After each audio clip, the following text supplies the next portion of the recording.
Guys, this is a pre-recorded match. We're gonna do a couple matches because this first match is fairly quick. We are playing against a Shahahed on high view. Yeah, on high view, and he is playing Roos. So a lot of Roos players go for the 2TC play, dropping TC on hunt, or going for a fortress onto a hunt. So we're gonna try to do an aggression strat to try to catch their transition onto that food source. So we're gonna go for our keshik rush. The plus side on the keshik rush is we should be able to pump out our keshik about 15 seconds faster than we can than our mangadai, and we also do a lot more damage with our keshiks than with our mangadai. So with two keshiks out, we can deal out a lot more damage than the mangadai that take a minute to really mass up. So that's why we're gonna go with that rush here. And we're just running around picking up sheep here. We do run into a wolf. I think we do fight this wolf. Our opponent's doing a good job getting his hunt as well. And I didn't really commit into making scouts and denying hunt here. That's sometimes what I do against Roos. I just want to try to get my timing. I know a lot of people have been rushing their TCs out.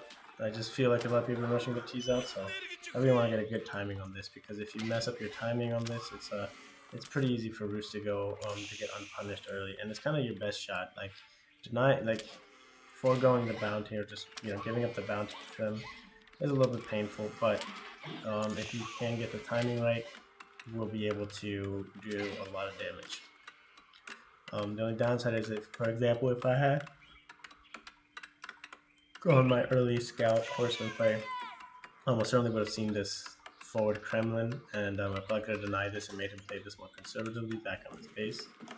And this is a really mean position here in terms of defensively. He's got basically two safe wood lines, and he's in a pretty nice spot with his Kremlin going down where it's at. Behind this, we're aging up. Our stables are up and ready to go. You can see our villager spread. We're rallying villagers onto food. This is kind of our standard keshik build. Now, if you look at the timing, we're a little bit late here. 420 is kind of like the perfect timing. For, I think 18 was the fastest I got, maybe 415. So we're up at 435, so we're a little bit late.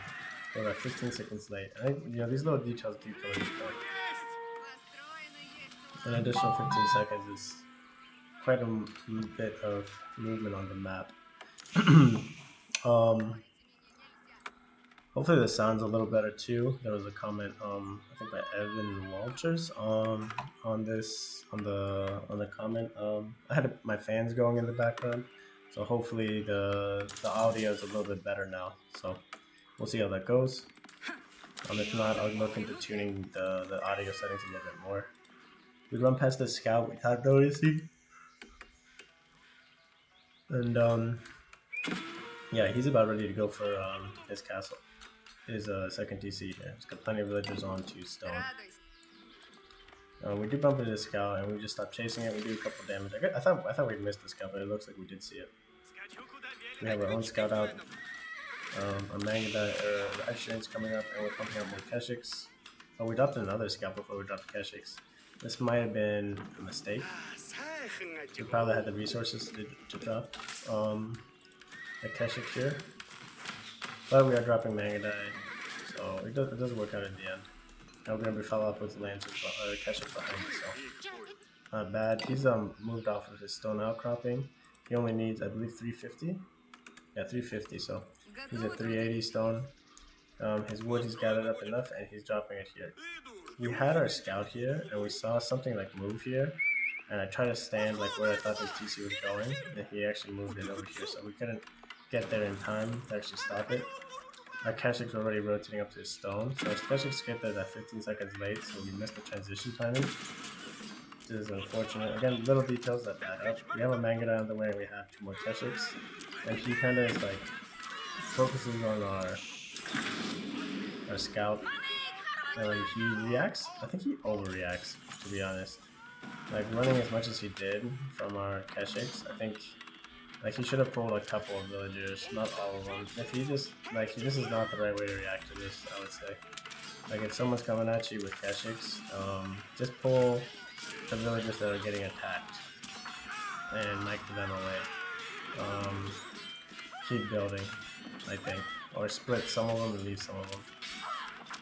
But he decides to fully commit to this, and this basically is like 100 HP short from coming up.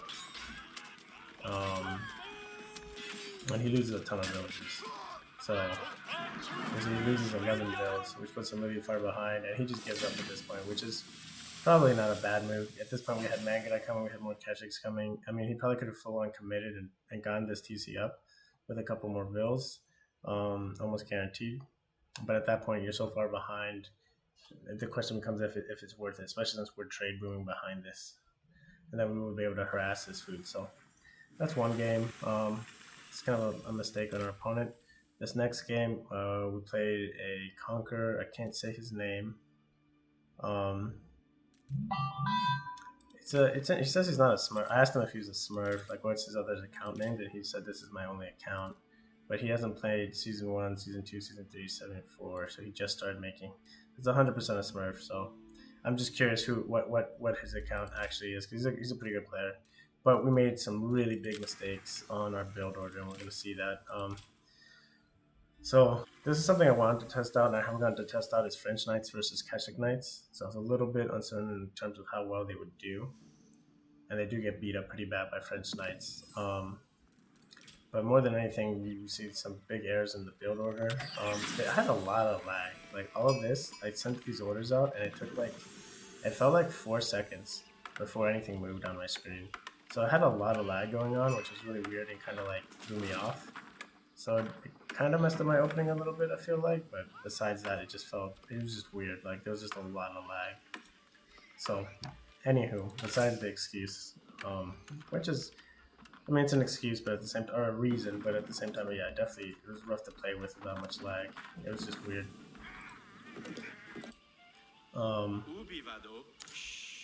Just a second. Yeah, I'm on mine. Okay, cool. So we can switch vision, right? So, he's over here. He's just doing his standard French stuff. House, mining camp, gonna go for the gold. You know, sometimes it can be worth going for like this early rush on a French player's gold. Like for example, if I had done it with Horseman right now, his gold is way outside of his TC range. I mean, it's all the way around the back, but right now I'd have Horseman running across, and I'd be hitting around the 130 mark. So he'd have about, like, my Horseman would be starting to run across now. So wouldn't have been terrible, but it does kind of set us behind. I think the Keshik Rush can work into Trade Boom, but there's some really big errors that I want to show you guys here in terms of what I do. So in terms of rating, I want to hit him now. He would have been at 140. He almost guarantees pulls back these villagers and instead of sticking it out and losing a couple. But who knows how he reacts. He is a Conqueror player, so there's definitely a chance that he reacts properly and just pulls some more villagers and gets them out the gold that he needs. He's tapping up, we're tapping up, and then so one big thing is you're going to see that our age up is way late. I want to say part of this was because of the lag that I was kind of experiencing early on, which is just kind of threw me off my timing. But he ages up in 4 minutes, it's a little bit late himself. His knights come out in 29 seconds. I'm surprised they come out in 29 seconds and not 30 seconds. It's kind of weird. Interesting. Anyways, right now I should be making a knight. You know, with a perfect build, I should be making a knight at 420. Or I've even made it at 415, so you see this coming out way late. Stable's coming out way late. I forgot to macro the stable properly. The macro, I guess, the stable properly. I guess a little bit of micro. But, yeah, so big mistake here. And then because of this downtime, I was like, screwed. I'm going to move my market all the way to the corner here and try to trade with both if I have to. His knight's on the way across. And again, I should have keshiks out right now. And there should be a pair of keshiks out right now. And instead they're just starting to be made. So I should have keshiks pretty much bumping into this knight at this moment, and they're not. So that's, again, timing in 1v1s is really big, especially against an aggro civ. And so that one keshik difference, that small timing on on the unit is big. It's already led to a villager kill. And it's already against French, which has a big as villager lead as it is. And then we did a really bad job this game. Every time I tried to garrison my villagers, I kept hitting H. I switched my hotkeys a little bit to be using for my town center. Instead of using my control group 4, I'm using H to select all TCs and double click to center. So that's kind of happened, and that kind of messed things up. In retrospect, another thing too, as I move my silver tree here, it becomes really hard to defend my trade throughout the game instead of establishing a solid line. So I 100%, in retrospect, I leave the silver tree here on the edge, like right next to my T, inside of shooting range. I built this here, left it here, and just started trading, and I started building towers here. I built like 2 towers to mark it, maybe another one in between, and just built my keshiks to kind of go defensively. Maybe force him to push me because he's going to fall behind. And then from there, slowly progress. You know, he's rotating knights over, and so I'm kind of behind at this point, like a lot. I'm 6 villagers behind. And he's killed 2. I'm finally getting this up, and I'm just building keshiks, which is okay. I'm getting my range up, but you can tell the whole build order is really slow right now. So typically, the stable's up. My keshik was like 20 seconds late, or 15 seconds late. My stable is going to be 30 seconds late. You should, or my archery range is going to be 30 seconds late. You can typically get the archery range up at 6 minutes. And manga that produced. So again, there's some delays in my build right now, which are just kind of compiling. And might message him just to see if he want to 1v1 me for some practice games, because I'd love to try it out with a pretty aggressive French opponent. This build, because it's kind of what this build is for, to force him to fight me, and if he goes aggro, to be able to fight this properly. So I'm chasing over here, and I'm just super inattentive with the knight coming across this woodlines here. And I'm losing. Look at, there's a lot of time here on this. And I noticed at the last second, so really bad job there. And he does a really good job of building a couple spearmen and defending his base in a couple key spots to prevent counter raids. We do unfortunately lose keshik here, and yeah, that's the difference between you know, a couple kills here and there, and all of a sudden it's 31 villagers to 22, and 8 military to 5. So it's at this point I pretty much felt like it was GG. But I'm gonna try to test it out. I do see this knight here. I was gonna remove my silver tree closer. I should just committed, because then one knight's not gonna stop my silver tree. I should just move it back here and try to destabilize. Instead, I just stuck out here. I was like, oh, I'll just leave it here. I'll try to make this work. That was a bad idea. 100%. We try to dive in again. He sends another spearman in, and it's not typical that they make spearmen the French players, but he makes a really good call here in doing so.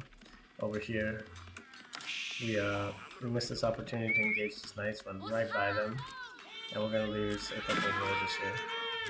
So big mistake not A moving. We're trying to come back, but we already lost the villagers, so 4 villagers down. On top of the fact that he's French, so his build is just his villagers production is a lot faster. We're trying to engage this knight over here. Try to avoid this keshik. Unfortunately, we lose our keshik to this knight.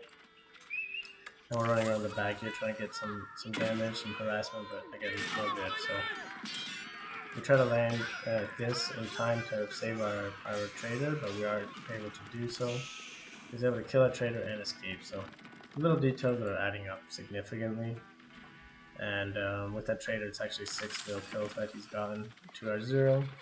And the villager lead right now would be, like, if we had 6 villagers, it would be 32 to 35, so it'd still be kind of within range, but way behind. He does a good job of spreading out these spearmen too, of running them around and finding us. So really good job by our opponent, getting a lot of raids. He put us on the back foot for sure. The timing differences, you know, very small, minimal, but they're huge in terms of like the ramifications that they can have.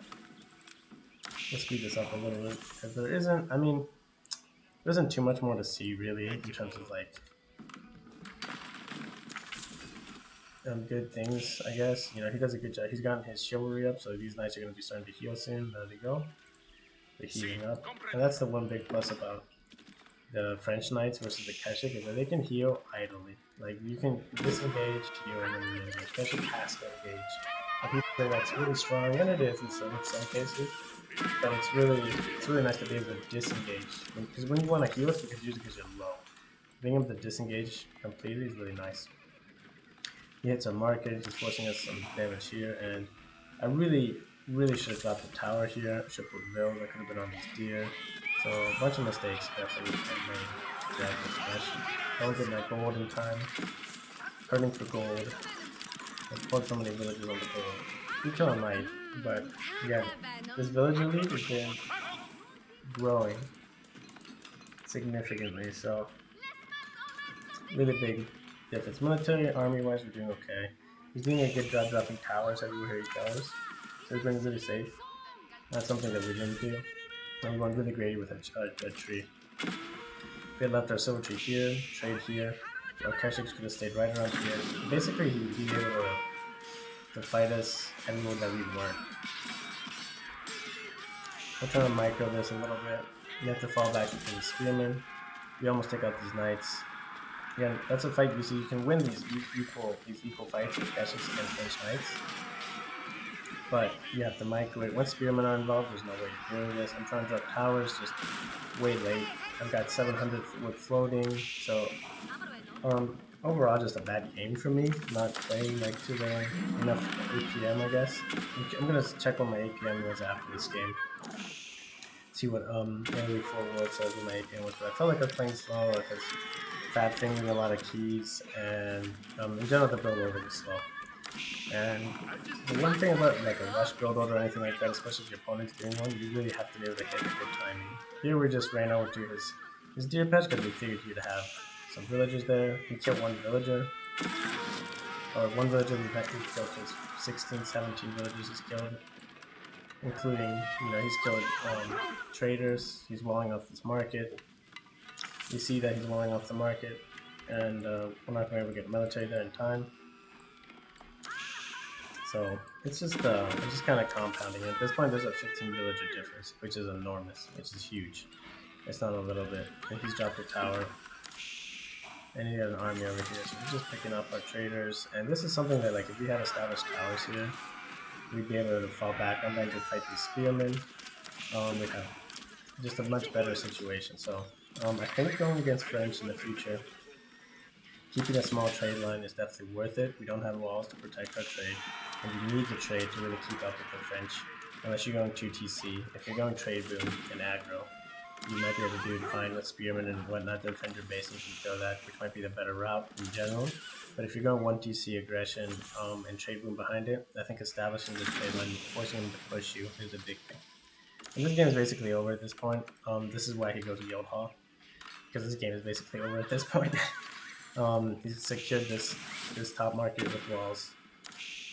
He's secured this market with towers. He's got an army of spearmen. We're kind of fighting here, but he's rotating into archers. He's got 10 archers. He's got double the military count. Army value-wise, we're fairly close, but not the same. We've gone into 2TC to try to save the match, but at this point it was pretty much over. I think he spots our 2TC, and he's going for a second TC himself. Yeah. He's going for 2TC now as well. I think he's going to drop it. Oh, let's see where he's going to drop it right now. Yeah, and at this point he's basically just leaving because he's pulling 23 villagers. Or he might be dropping a castle, which is possible as well.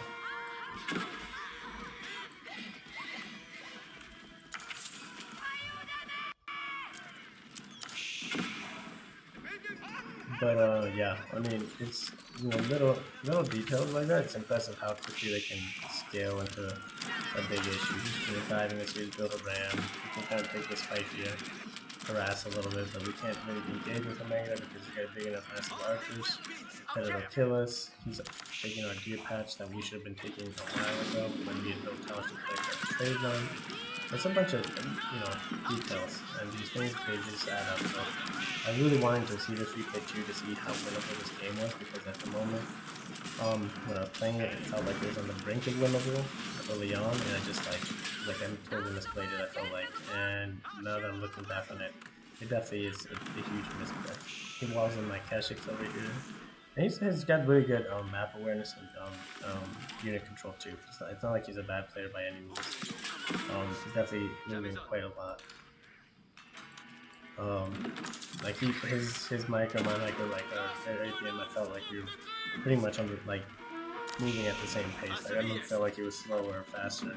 I just felt like he was hitting me a bunch, just like I was trying to hit him. So I think the big thing is just the map control. I'm trying to do for a go for an all-out big trade was more worth previous to the trade changes, and now that the trade has been changed, like it's definitely it's a lot harder to do. Try to take out this battering ram and just it survives at 12 HP, which is really a big bummer. Just like one more hit with one of our units. Try to get a really quick snap on it, but it's not like change anything at this point.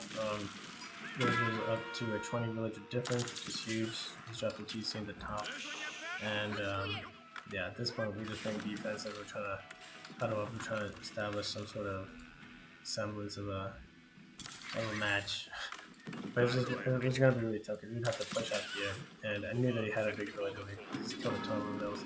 He's got 40 villager kills at this point, which is crazy. Look at 40 villager kills and we actually have more villagers in here. So really big difference in terms of like damage. He's killed 2 villagers, he's killed 40. So this game we just kind of got picked apart, but we do see these guys over here when we try to keep up this easily.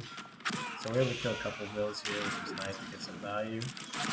But again, his army is really close, so we can't like actually stay in commit here. We're gonna do a big push out and lose. We're in feudal age. He's got French castle knights. So again, possible to win some of the fights with the keshiks, but it requires a lot of micro. If there's any other units involved, you just pretty much lose. We catch a group of spearmen over here and a couple of knights, so we take this fight. Unfortunately, I right clicked into the 8 them, so they try to go into one unit instead of fighting. So we lose a couple of units unnecessarily through this. And we're getting our keshik upgrade first because that's pretty much what our army consists of. And yeah, he's just dropping a keep on our line here, and we try to push this and try to take this fight. Pretty much our only hope here is, and we're taking it before our keshiks are actually veteran. So we have like one veteran keshik during this fight by the time we're actually able to take it, and we're just going to GG out of this because it was pretty much over at this point. Yeah, and I think the big thing is just not to be too greedy with your trade, especially against an opponent like the French. They're gonna raid you. Their forte is to raid and push you. So, yeah, I think the moving is 57 or 87 killed, 51 lost. So I mean, you change that the dynamic of that trade setup. If it's still in our base, our silvertree becomes a safe point. You can't send that knight out there to harass our spawn, and then it just helped. And then we can just do our some towers there on that market. We've got boar there, we've got deer there, we've got wood there. We've got plenty of resources for villagers to actually work there and make towers. So it was 100% the right play was to actually just tower our market, build units, play a little bit defensively, stop the push because that would have helped. And the other thing too is the timing. With those 15 seconds coming out earlier, we catch his knight at the same time as hitting us. And actually he aged up at a little bit after, like slower than he should have. And if we had knights on time, we would have been like, if he aged up on time perfectly, like we would have been definitely in like the same kind of defensive position, but he aged up a little bit later. And if we had aged up right on time, like it would have definitely changed the dynamic of the game. Yeah, I felt like I was playing slow that game. Just checking AoE for World, it's saying my APM was at 135, and I'm more of an average of like 180, 170, 180. So I played a lot slower. He was playing at 270. There's definitely some things where like you can get repetitive actions and whatnot, so I don't do a lot of that when I play. So I'm like, I don't know. I feel like my 180s are pretty clean. Like 180 is not like double clicking a bunch of stuff. So I guess the big thing in those two matches is besides like the lag, what I was experiencing and stuff, is the takeaways are like make sure that your trade is short against a French opponent. I mean, the first game was just super aggression, good timing. and you can see how good timing really shut down that TC and got a lot of good damage. And then the second game, you see how bad timing really just threw a wrench on in the game, because all of a sudden he gets a villager kill, and that just compounds versus his knight not being able to get any kills, being able to chase down and kill his knight possibly, and then from there we have a military advantage. Even if we take that first couple hits against him, he won't be able to dive us. And if we had set up a short trade line, a couple of towers, and just focus on building some towers from our base to our market. We've got deer there. We got 2 deer patches and the boar there, so our villagers could have stayed there. They could have been dropping towers, and we could have been in a great shape, because he with his aggression that he was going, he would have been way behind eco wise. So I think it was a winnable game. I think it was just bad play by me, bad decision. Besides like the poor performance of my APM. So thanks for watching, guys. Hope you got something from those matches, and I'll see you on the next one.